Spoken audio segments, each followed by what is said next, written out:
Good morning students. आज हम हिंदी काव्य खंड के अंतर्गत द्वितीय अध्याय पदावली की व्याख्या को समझेंगे। आइए समझते हैं।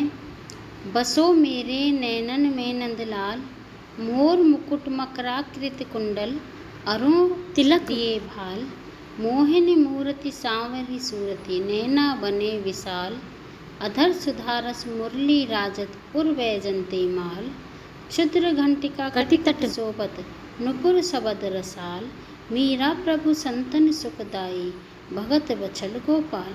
सबसे पहले हम इसका संदर्भ समझेंगे। तो आइए समझते हैं।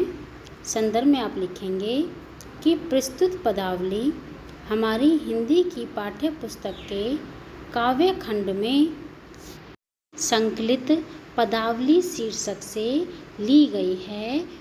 यह पदावली मीराबाई द्वारा रचित काव्य ग्रंथ मीरा सुधा सिंधु में संकलित है।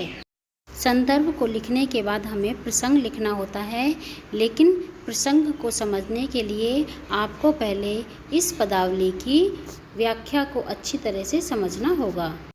तो आइए व्याख्या को समझते हैं। बसो मेरे नैनन में नंदलाल। नैनन का अर्थ होता है आँखों में, और नंदलाल, नंदलाल का अर्थ है नंद का पुत्र अर्थात श्री कृष्ण। तो यहाँ पर मीराबाई श्री कृष्ण से कहती हैं कि हे नंदलाल अर्थात हे नंद के पुत्र अर्थात हे श्री कृष्ण, आप मेरी आँखों में आकर बस जाओ। मोर मुकुट मकराकृति कुंडल, अरुण तिलक दिए भाल। अब यहाँ देखिए, मकराकृत का अर्थ होता है मछली की आकृति के। मकर अर्थात मछली और आकृत अर्थात आकृति के। अरुण का अर्थ होता है लाल और भाल का अर्थ होता है मस्तक या माथा। आपके सिर पर मोर के पंखों का मुकुट तथा कानों में मछली के आकृति के कुंडल सुशोभित हैं और आपके माथे पर लाल रंग का तिलक है। मोहनी मूरत सांवरी सूरत, नैना बने विशाल। मोहनी का अर्थ होता है मन को मोहने वाली, अर्थात मीराबाई कहती हैं कि आपकी सांवली सूरत मन को मोहने वाली है। नैना बने विशाल, और आपकी आँखें बहुत विशाल हैं। अधर सुधारस मुरली राजत उर्वैजंती माल। अधर का अर्थ होता है होठों पर। सुधा रस का अर्थ होता है अमृत रस से।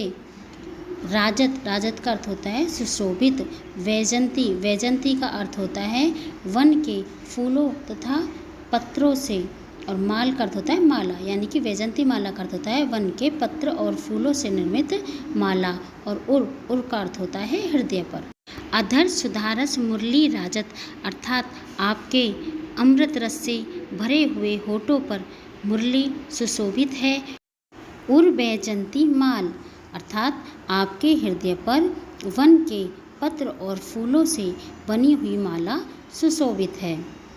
क्षुद्र घंटिका कट तट शोभित, नुपुर सबद रसाल। क्षुद्र का अर्थ होता है छोटी छोटी, घंटी का अर्थ होता है घंटियाँ, कटी का अर्थ होता है कमर, और तट का अर्थ होता है किनारे पर। नुपुर का अर्थ होता है घुंघरू।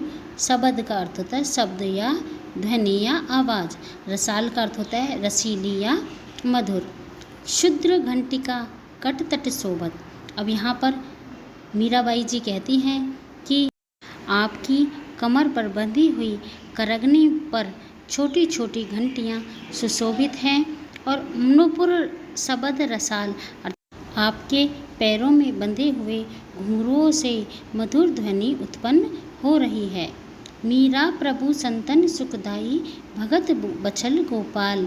मीराबाई जी कहती हैं कि हे प्रभु, आप संतों को सुख देने वाले और भक्त बछल, बछल का होता है वत्सल या प्रेम करने वाले, और अपने भक्तों से प्रेम करने वाले हो। व्याख्या को एक बार दोबारा से देखेंगे। मीराबाई श्री कृष्ण से कहती हैं कि हे नंद के पुत्र अर्थात हे श्री कृष्ण, मेरी आँखों में आकर बस जाओ। मोर मुकुट मकराकृत कुंडल, अरुण तिलक दिए भाल। आपके सिर पर मोर के पंखों से बना हुआ मुकुट, आपके कानों में मछली की आकृति के कुंडल और माथे पर लाल रंग का तिलक सुशोभित है। मोहिनी मूरत सांवली सूरत नैना बने विशाल। आपकी सांवली सूरत मन को मोहने वाली है तथा आपकी आंखें बहुत विशाल हैं। अधर सुधारस मुरली राजत उर वैजंती माल। आपके अमृत रस से भरे हुए होठों पर मुरली सुशोभित है और आपने हृदय पर वन के पत्र और फूलों से बनी हुई माला धारण कर रखी है।